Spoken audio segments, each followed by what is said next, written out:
for tuning into Business Daily. I'm Lee Ji-eun in Seoul. Let's get started with a glimpse of today's highlights. Korea's top 3 shipbuilders may be struggling in the face of declining demand and increasing competition, but there is still hope they can survive without drastic measures. Young graduates here in Korea are struggling to land jobs, while moms find it nearly impossible to stay employed after having children. We take a look at how the government plans to tackle these unemployment issues.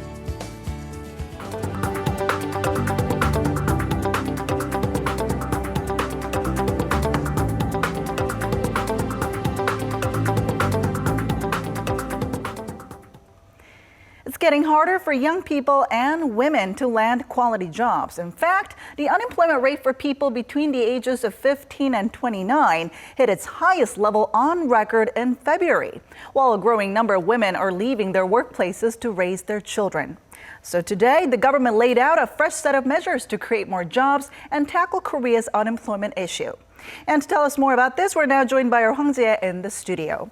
So Ji-hye, this is not the first time that the government has laid out measures to tackle unemployment. So what's so different about the measures that they've laid out today? The focal point this time is that the government will aggressively take on the role as a job mediator. It's aiming to resolve the mismatch seen in the labor market that has long been brought up by experts. Even as the country's youth unemployment reaches record highs, as you just mentioned, companies, especially small and mid-sized firms, have complained that they are not able to get hold of the right people. So you're saying the government is going to essentially play the role of a job agency, but at this point we're wondering, how are they planning to do that? Well, the government says it will designate special employment days to connect job seekers and companies looking to hire. It also plans to hold around 60 job fairs. Let's take a look at how the finance minister expects this to be implemented. At the nation's 17 innovation centers, we will hold an Employment Day event every month. We will also hold other job fairs in designated industries and promote projects connecting companies and undergraduates. Through these events, we aim to facilitate employment for 40,000 job seekers this year. Apart from actually connecting job seekers and firms suffering from a shortage of skills, the government also plans to financially support young job seekers to encourage them to work at smaller firms. A majority of young people pin their hopes on landing a job at large conglomerates like Hyundai or Samsung because smaller-sized companies offer lower wages. Part of the government's plan is to give young people cash incentives of up to around $5,000 if they sign up to work at a smaller medium-sized company for a minimum of 2 years. The government expects such measures to encourage long-term employment in the companies. It also plans to extend the repayment period for student loans for those with incomes that are under roughly $18,000. Just to recap some figures, now all these measures comes, as you remember, the country's youth unemployment rate hit a record high back in February, and the figure has stayed at the double-digit level for 2 straight months since then. Right, but then will this all be effective enough to boost the sluggish domestic job market? Experts say it's headed in the right direction since the measures this time focus on the job seekers, not on the companies that to create new jobs. But they do add most of the policies overlap with others the government has already laid out, and that it's not really hitting the core issue of increasing the number of quality jobs that young people want to land. Because most of these policies focusing on reducing the wage gaps in the labor market between large companies and small to middle-sized companies and the supply-demand mismatch. But it's not still sufficient for the new job creation. All right, so another chunk of the government's plan today was about bringing women back to workforce, especially those who had to leave for child rearing, and also try to keep women who are working. So how is the government planning to do all this, though? Well, the government plans to encourage women workers to take a portion of their child care leave while they're actually pregnant. And since a lot of women end up quitting their jobs during their pregnancy due to the mental and physical burden, of course.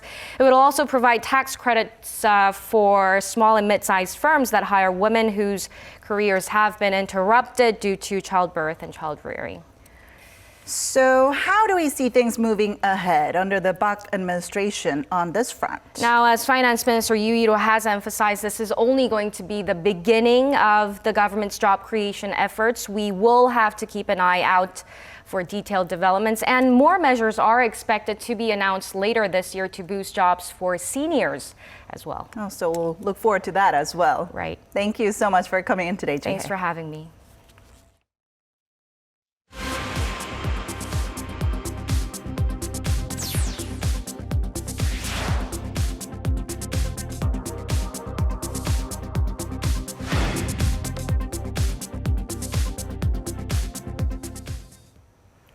The shipbuilding industry has been under the spotlight this week as the government tagged it as one of the country's core sectors that urgently need to be restructured. But the government has stopped short of calling for a merger of the so-called Big Three. Our Eunice Kim tells us why. It's been a depressing string of months for Korea's big three shipbuilders, Daewoo, Hyundai Heavy, and Samsung Heavy. They raked in a combined loss of $6.7 billion last year, replacing a bevy of orders. And as the industry has been bleeding worldwide on the back of low oil prices, a UK-based researcher suggests Korea's shipbuilders are still in an enviable spot. According to Clarkson Research Services, the Big Three rank at the top of the world in terms of orders that remain unfulfilled.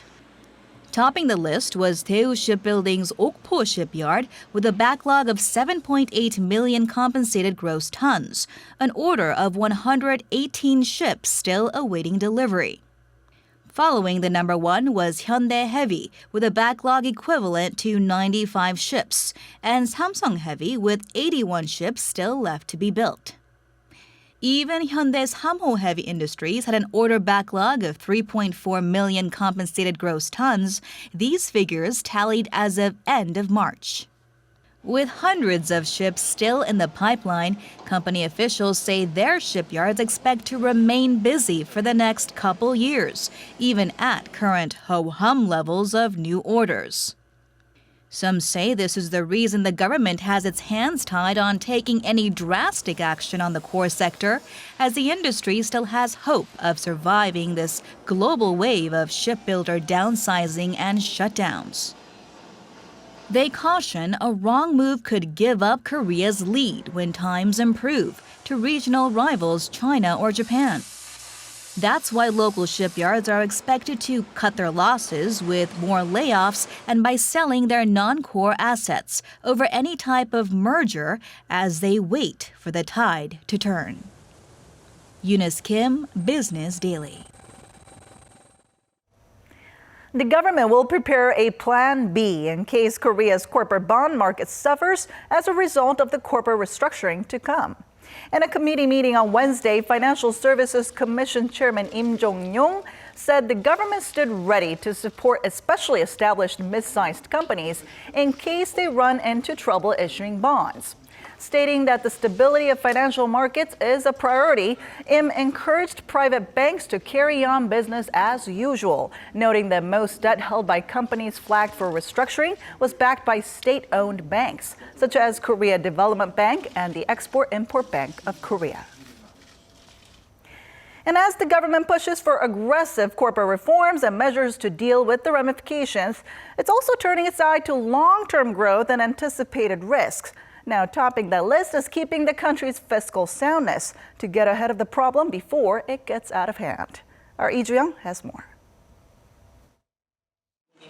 How to maintain Korea's fiscal soundness was the main topic of discussion at this year's National Fiscal Strategy meeting chaired by President Park Geun-hye last week. Placed on the agenda for long-term growth strategies was a report from the Finance Ministry projecting Korea's debt-to-GDP ratio may reach around 62% in 2060. Without rigorous growth and a solution for increased welfare spending, the country's debt burden is set to balloon from the current 40% range. We can no longer be assured about Korea's fiscal health due to changes in the population makeup, falling growth potential, and an increase in welfare demand.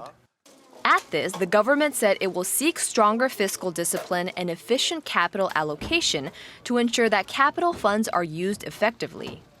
It's planning to submit a special bill this year that would cap the sovereign debt to GDP ratio at a certain level and improve the management of social insurance programs to avoid the depletion of funds.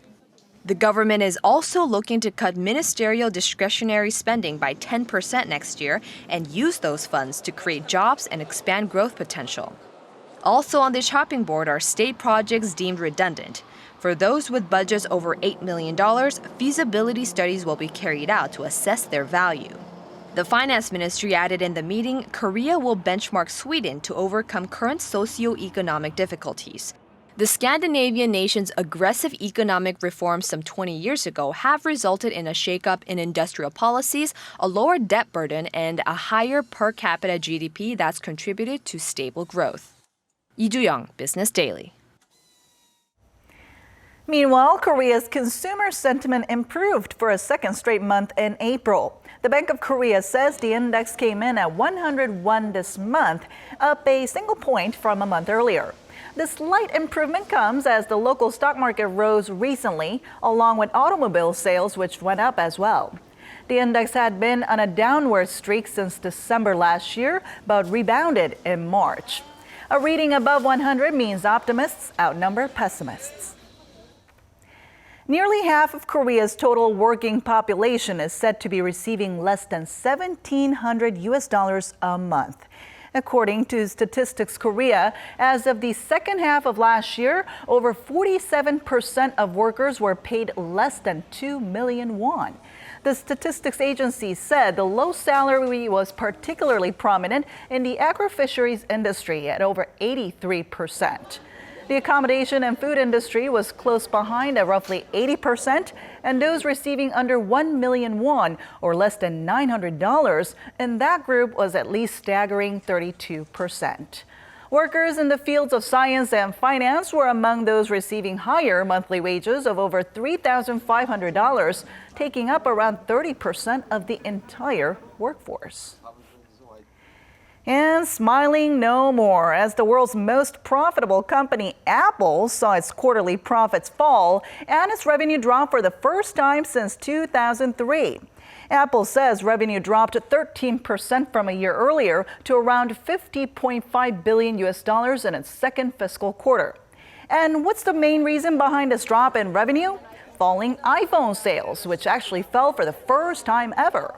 Apple sold slightly over 51 million iPhones during the quarter, down 9.9 million units from the same period last year. And analysts say Apple failed to win over the hearts of consumers with its latest iPhones, compared to when it first sold its big screen models in 2014. Australia was the second largest importer of Korean cars in the first 3 months of this year.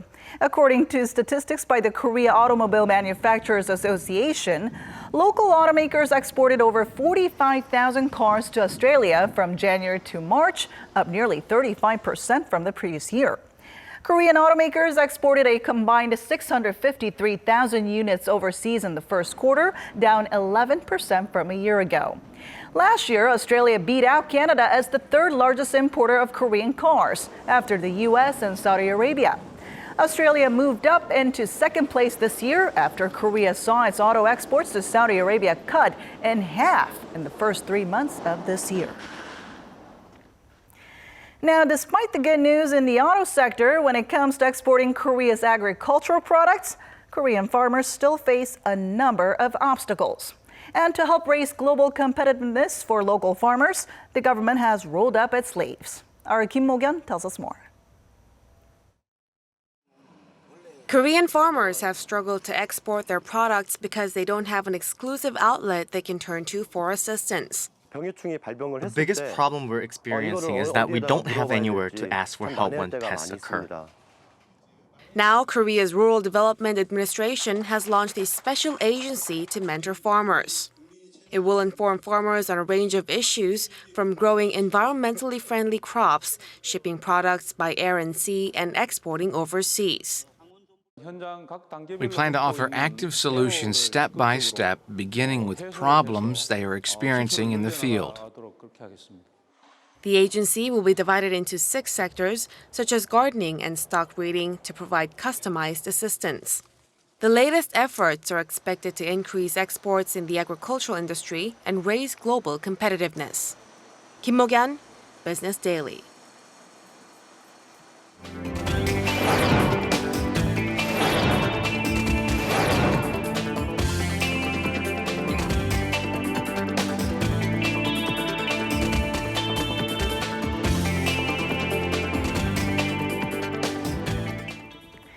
And that wraps it up for today, but we'll be back tomorrow at the same time, same place for your Business Daily. Thanks for watching and see you soon.